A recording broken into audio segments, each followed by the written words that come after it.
Let's see what people are saying about this. It's kind of, It's that awkward period. Yep. It is 8:30. Let's see who joins us this evening. It is the witching hour. Sun's going down. I'm The starting rain to is feel, coming out. Yeah, it's like fog. Some. We got our fire. dewdrops. Yeah, I love Y'all that know about fire. that though, right? Remember that? I remember that from the beginning of this year. So, hey, Carol, Yes. I know folks are just starting to join us, but I appreciate having the opportunity to come visit when times are tough. Yeah. Times were tough earlier in the year. Yeah. This budget. Woo! It's been tough. I didn't think it was going to get tougher than it was at the beginning of the year. Mm-hmm. That's crazy. Yeah. But that is the life of an elected, is what I'm hearing. We got to just roll with it. Got to roll with it. And we have to lead with the best interests of our constituents in mind. That's Do you think you're doing that, Nikki? I am doing my darndest to try. I believe that. Yeah. I know that.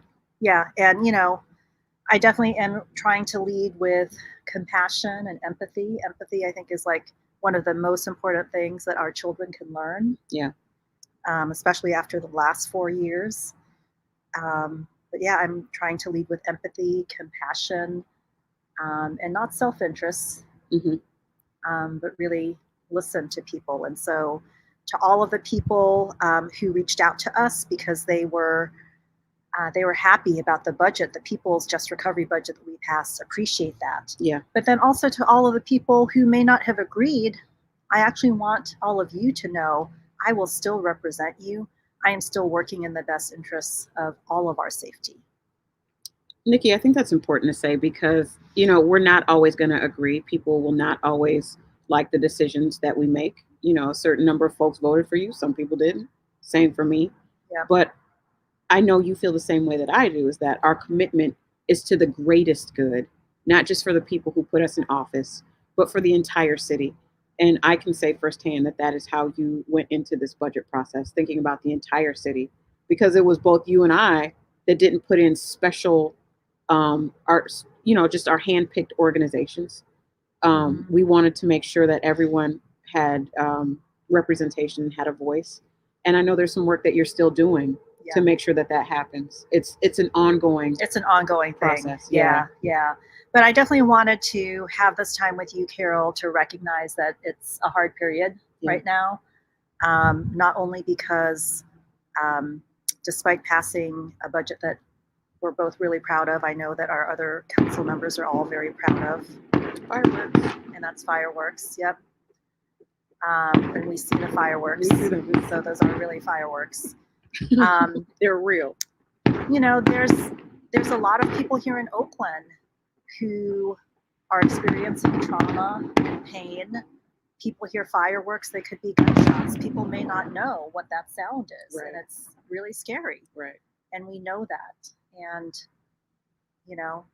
we had a chance to meet with the family of Deshaun Rhodes after the vigil on Saturday, and we keep meeting people who were impacted by violence.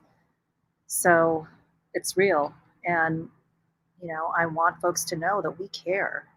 That's why we're here. We're here because we care. Yeah. I'm glad you brought that up too, because I've been in conversation from that day, almost every day with the family of Deshaun Rhodes. And they were very concerned that his name was being used in the media in a way that wasn't reflective of their family. And, the mother hadn't even been contacted about where her son was. They just got notice of where the body was, and she just got to see him yesterday. It was yesterday or the day before yesterday. I'm losing track of time. But I also wanted to make it clear, because I think there was some confusion about the event that we did. We had over 200 people at Lake Merritt, that was a vigil for peace. It was on the flyer as a vigil for peace, because what we're trying to do is address not just that one family on Juneteenth, but the many families who've lost loved ones to gun violence throughout the city. What we wanted to bring attention to was that we are working on solutions to curb that violence and that trauma through additional resources that we're investing through the budget process into the city of Oakland. So I think it's important to clarify that was not a vigil for the individual that lost his life on Juneteenth, but it was the overarching concerns of trauma that so many people are experiencing throughout the city. And we just utilized that particular space because the media across the country was trying to portray Oakland in a way that we know is superficial and not representative of the entire city and the people who live here. So I just wanted to correct the record on that as well. Yeah, I think that's important for folks to know, and also important to know how, we're out in the community. We're talking with families, we're talking with violence interrupters, organizers, and just really see and feel and support and love all of you in Oakland. I did want to touch base very briefly with you, Carol, knowing that we can get real with each other, just very briefly, but I really want this to be about our love for Oakland. There is a lot of misinformation out there. So much. And I think Tanya is on this live with us. Tanya, we're not going to say a whole bunch about this because there's a great op-ed that came out today from Kat Brooks that puts a lot of facts and information out there that is correct. I will just share with you something that I learned today because my team connected with our finance department just to double check the figures and the numbers that we've got on the budget. And did you know that we actually increased the police budget over the 2-year cycle by $38 million? I'm sorry, what? What was that? So Oakland, the council increased the police budget over the 2-year cycle by $38 million. $38 million. So I know there's been a lot of confusion about that. These are complicated figures, but that's the official increase in the police budget over the 2-year cycle that the council just approved. That is wild. And honestly, I probably have to go back on Twitter and correct myself because I've been saying 9 million. Because with the proposed budget, there was an initial 27 million over 2 years for the police department. And we reallocated part of that to the Department of Violence Prevention to expand public safety services. Right. So you're saying now it's more than that 9 million? Yeah, we got a breakdown, and maybe our team can put that up on Twitter so that people have the facts.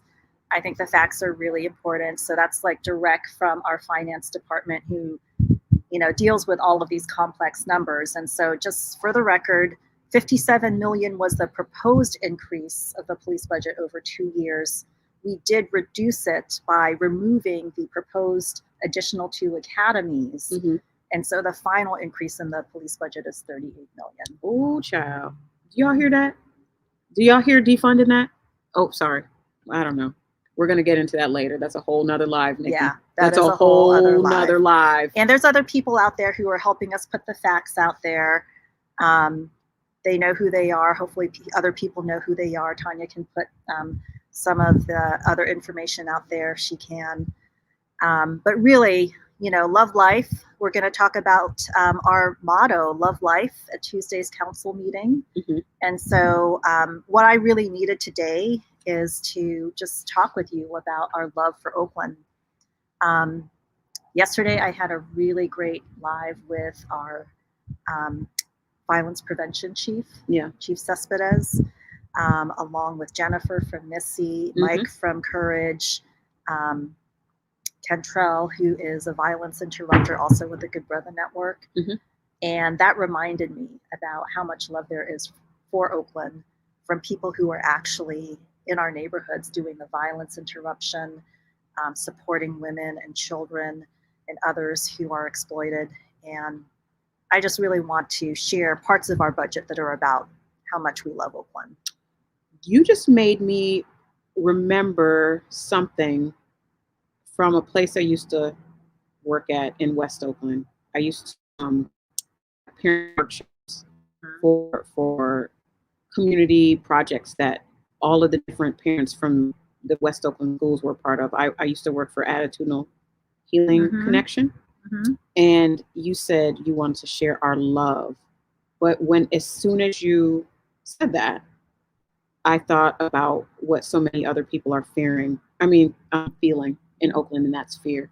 And so one of the things that is a part of the Attitudinal Healing Connection mantra, one of the affirmations is that love is the absence of fear.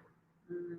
And so I think that's something that we should really think of. And I appreciate being at that organization for a period of time, because those are a lot of the things that stick with me now. Like, how do we get people who are currently living in fear to want to even get to the place where they're creating love, and we're expanding on that, and we're living up to the motto of the city, and that in practice is hard. It It is is hard. extremely hard. And especially in communities that have been under Right. resourced for a long time, they don't experience love, which is why in the city council meeting I said the quote, the African proverb that says, the child that is not embraced by the community will burn it down to feel its warmth. Mm. And so a lot of the chaos that we're experiencing, I think, is the reliving and demonstrating that trauma out loud. And it Mhm. impacts everybody around. So we got to get a hold of that. Yeah. And I think we're taking steps toward that with this budget. Yeah. And everyone made compromises on this budget. It's no one's perfect package. And so I want to make that clear for people too, that everyone compromised. But it is the first time that we as a city council have been able to make a serious investment towards our priorities and towards a higher ideal of investing in community. So I think that's important to say. Yeah, and I think the other thing that we've talked about is how violence takes many forms, right? Mhm. So there's obviously the gun violence that is causing a lot of havoc in our community, but there's also the violence of not having a roof over your head. That's right. There's the violence of not having anything to eat. Mhm. And there's also the violence of being exploited, Mhm. which happens in our community as well, in my district and other parts of the city. And if we're going to address that violence and create safety and that feeling of really loving our community, it's also those other things that have been disinvested, Right. like housing, like jobs, like arts and culture. I want to shout out all those amazing artists and cultural workers who came to all of our budget town halls, all of our council meetings. I have to say, like, the bright spots for me during all of that community engagement in the council meetings was the poetry Mhm. and the vision and the energy that our artists and cultural workers brought into this budget process. So I'm excited about that. Yeah. I think there's a way to create safety, which we talked about last night on my live, which is on my social channels, by activating our parks and public spaces. That's right. With arts and culture and sports and multi-generational activities, and really getting people out in community, outdoors. So those are some of the things that we're investing in that I'm really excited about, Yeah. because safety isn't this monolith that some people are accustomed to. It's like all of these things that create the opportunity for us to have whole lives. Absolutely. Yeah. Absolutely. And I concur. Um I'm just going back through the years of just trying to make a decent life for my family in Oakland. And because housing is so expensive, it's been challenging. It's been really, really challenging. And I know even in my election, people tried to use that against me to shame me. Like, Mhm. oh, Carroll got in fights with landlords and has been in court. I'm like, yeah, I've been evicted. I've been evicted multiple times by landlords who wanted to sell their homes. And it's like, how many times can I go through this where you put down roots and then somebody's like, oh, you have 30 days to leave. And, when you have a home based business and you have to uproot that, you have your kids. I was homeschooling at the time, homeschooling other people's kids. And it's just like, what did I do wrong? I felt like, I'm paying a bunch of money in rent and now I have nowhere to go because I don't have first, last, and security deposit. So, that went on my record. But the stress that creates as a mother with like small children, like, where are we going to live? How much do we have in savings to pay for it? Is my credit score good enough? That creates so much stress.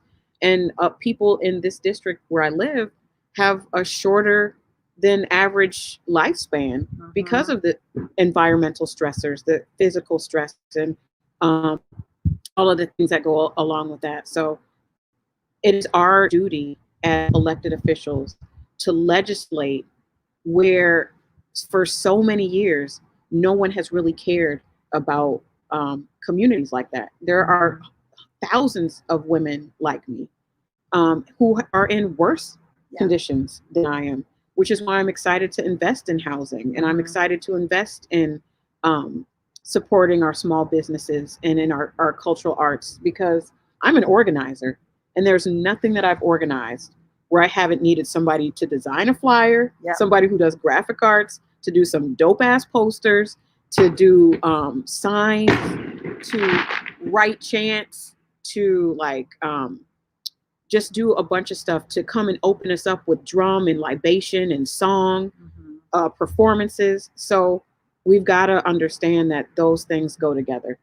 Like culture is what brings people to Oakland. Culture is what brings people to spaces. So it's important, and folks need to be supported. So we're trying to do a lot of things, and I know we probably sound like hippies. I'm not sure if people think we sound like hippies. I don't know. We're trying to do good work. And we really are. One of the things I'm really proud of is something that you and I did together, even before you joined the council. Like literally in my first budget cycle, in my first 6 months in office, we worked together with you as director of ACE and all of your amazing members, partnering with my office, with the Oakland Community Land Trust, with other housing advocates, to set aside $12 million for permanent affordability to allow tenants to purchase their homes with land trusts and co-ops. And that money has largely been allocated. And so there's Oakland families who now have permanent security of a home, which is amazing. That has changed so many lives. And I want to expand that exponentially. So that's not just a handful of people, but like, if you're a tenant and you're at risk of being displaced, that you can say, you know what, I heard of this program. There's this money that's set aside to help me to stay in my space. And so one of the things that I'm looking forward to some of this other money coming down is that we can expand that pot of money. So we're helping countless individuals throughout the city, because that has changed individuals' lives. Yeah. So the governor, I haven't been online. Maybe he's already signed the budget, or he will imminently sign the budget. So we're excited that there should be $10 million for macro, thanks to Nancy Skinner and Vice Mayor Kaplan, and hopefully some direct allocations for housing and homelessness for small business. We need it. We need it. It's housing should be a human right. I'm going to continue to fight to make that a human right. You've been a huge partner, like you said, before I was even an elected official, to help making that a reality for a lot of people. And I want to be able to have that opportunity. So I'm looking forward to these funds that are coming down from the state. So it will allow us to do more of that. Yeah, that's right. And, safety is having access to our parks, our libraries, which are part of our budget, arts and culture, jobs, housing. I mentioned macro, and I'm trying to make sure that I don't say these acronyms without explaining what they are, in case people don't know what macro is. And thanks to all of the amazing community organizers who've been advocating for this literally for years. So this is a program in our fire department for civilian crisis response, the Mobile Assistance Crisis Responders of Oakland. And this will allow 911 calls for mental health emergencies that are nonviolent to have a response from trained medical and clinical specialists, so that we're not dispatching armed law enforcement, which may not be the appropriate response. And I have to say, when I was campaigning, that was a desire for so many merchants that I spoke to, especially people in the downtown area. I spoke with one woman, Romney, who is the chef at Cook and Her Farmer, several actual business owners from that area. And they were like, we are just steps away from the police department.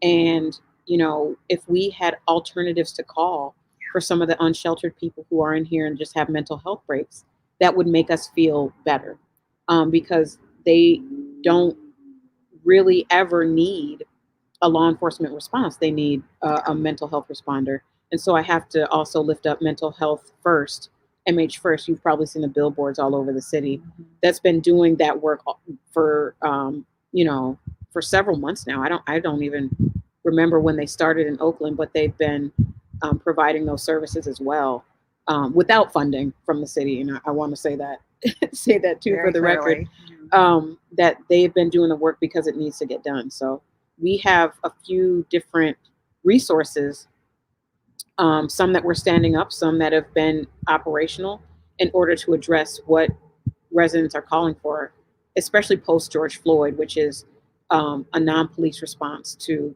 non-emergency calls.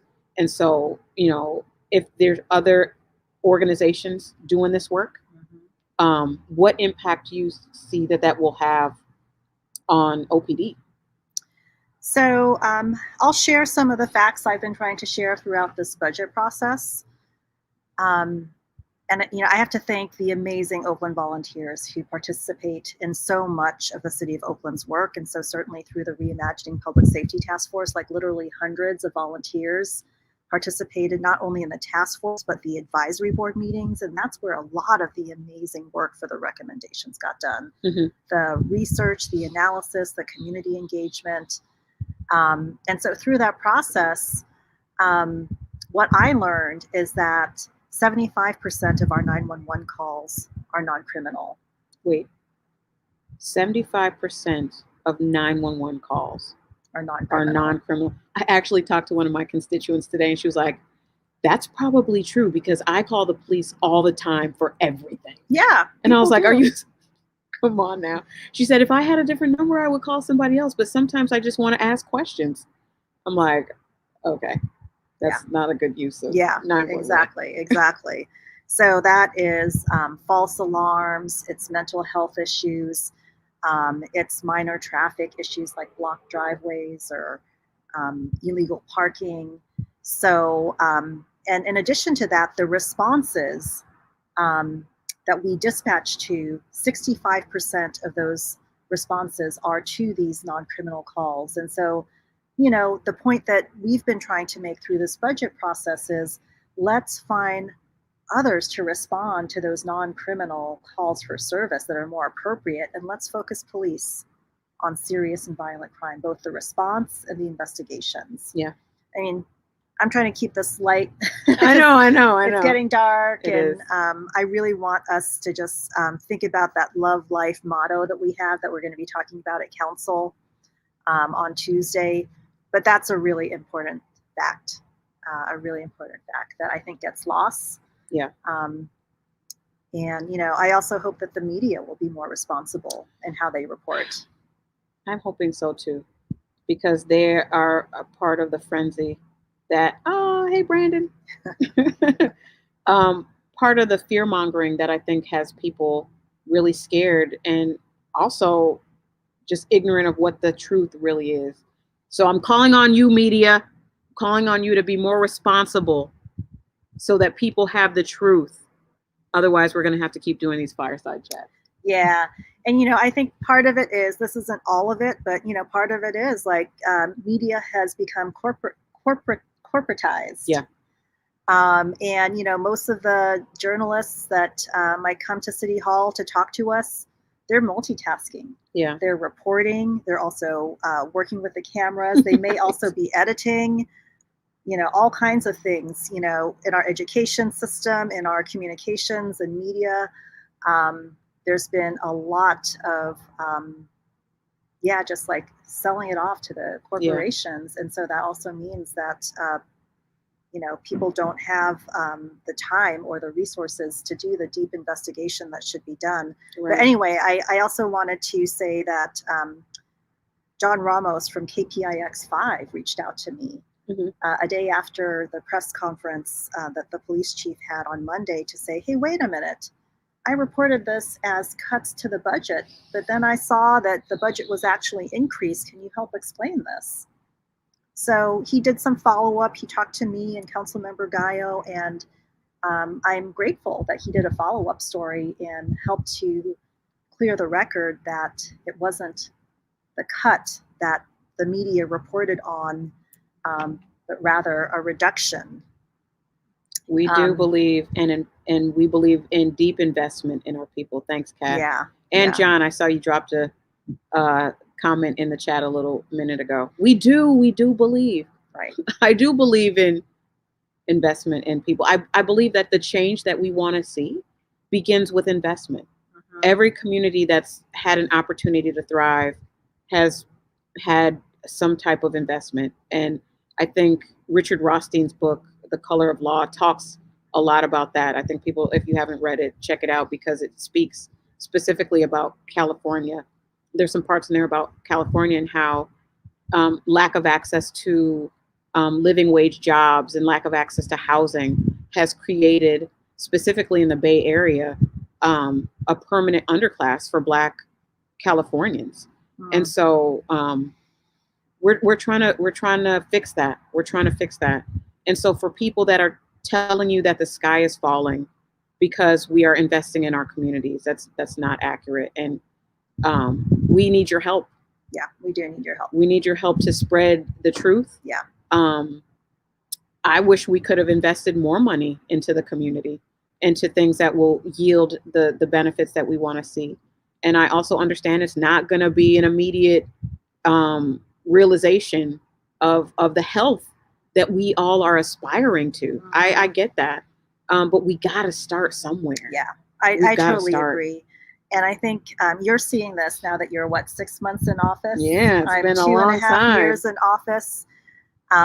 Government moves slow. Yeah, man. I don't like it. It's hard. It's hard for us who've been out organizing in the communities. Right. It moves really slow. But my whole thing is it doesn't have to. Oh my God. I just said that. It doesn't have to. Right. How long did it take them to dissolve redevelopment? I'm not even, that's a whole nother live too. Yep. But it doesn't have to move as slowly as it does. So, the other fact I want to make sure folks know is that there is a 1-year transition period in this budget to get our mobile crisis assistance program up and running, to get our Department of Violence Prevention deeply invested in communities that are most impacted with violence interrupters, life coaches, and more, to get our parks activated, all of these things, art and culture. And I want Oakland to, just move with more urgency, move with a sense of si se puede, because a lot of what you hear inside City Hall, and I love all of the people that we work with, and there's some amazing leaders, but the overall tone is, here are the 5 reasons or 10 reasons why this can't happen or this can't happen this soon. And I really want to figure out how we shift it to a mentality where it's like, si se puede. Okay, we've got a year. We have $10 million more from the state. Mm-hmm. There might even be other funding that we can pull down. Let's figure out how we roll up our sleeves and all do it, and do it with community, because it's not just about our amazing city employees that have to shoulder this burden. But this is a moment where I think the community wants to know, well, how can we help? What can we do? Yeah. And I think that's the organizer in me is like, oh, we have a lot to do. Like, the community is so critical in guiding the steps that we take moving forward. So everything that I do, I want to be guided by our constituents and by community. And I also want to say, just for people who are scared or concerned, especially in East Oakland. I just left East Oakland. I just left the Dubs a year ago. I lived in the Dubs for about 10 years, and 10 years before that it was in West Oakland. But I get it. I lived every night hearing gunfire in the Dubs. I witnessed so many things. It's where my daughter was caught in the middle of a shootout when she was a student at Manzanita Seed Elementary School, where she actually saw gunfire coming out of the end of the gun. Traumatized. I've lost loved ones to gun violence. And we get it, that this is a scary, scary period. And we are committed to doing what it takes to make sure that our different aspects or different parts of the city have what they need to be safe. And we truly believe that we are moving in the direction that will get us closer to safety. And so I know that I um, personally and my council colleagues that were on the budget team are committed to creating those spaces of safety. And I know you are, Nikki, and I think in this budget process and your leadership, we were able to do some things that we haven't been able to do in the past. And I will also say that it's also because I'm on the council. That's true. I mean, that's true. People want to hear what the $18 million are going to pay for. So I hear there's some questions about the investments that we made. So $18 million is getting redirected from the police budget into broader community safety.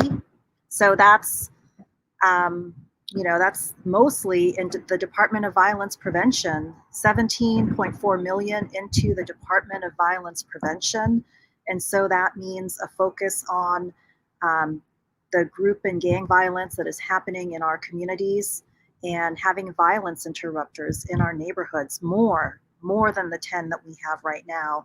And if you want to hear more about what that means, there's a live I did just last night with Mike from Courage, Cantrell from the Good Brother Network, and DVP, the Violence Prevention Department, Jennifer from Missy, and our Chief Violence Prevention Officer, breaking down what it means to do that work. And it really is about being from the community, East Oakland, Fruitvale, San Antonio, West Oakland, knowing folks in the neighborhood and, showing people a different way. And it's very dangerous work, as I heard last night, very dangerous. People put their lives on the line. When there are shootings, they try to prevent retaliation. It's very dangerous work, but important work that people need to know about because it does interrupt violence and it stops it from happening in the first place. Gender-based violence is also going to be a big investment with this money that we have set aside, and community healing as well. And that includes things like activating our parks, especially during the months, the days, the times of days when violence starts to spike. And I want to share with you, Carol, that when I asked about community healing last night, I just was like floored by how people lit up talking about community healing. And a lot of it was both Cantrell and Mike talking about how they take the young folks they work with to the Oakland Hills. And they just see another world. They see other possibilities. I was just talking to Andrew from Tribe, and he was driving down with a group of kids to Santa Cruz just to be in another space and to reconnect, especially with like cultural and spiritual practices from indigenous communities and other communities where folks are from. And it was really beautiful for me just to hear all these amazing stories about how people take care of themselves when they are living in trauma and living in violence. I think Becca Scharf asked, how can people help? How can they help?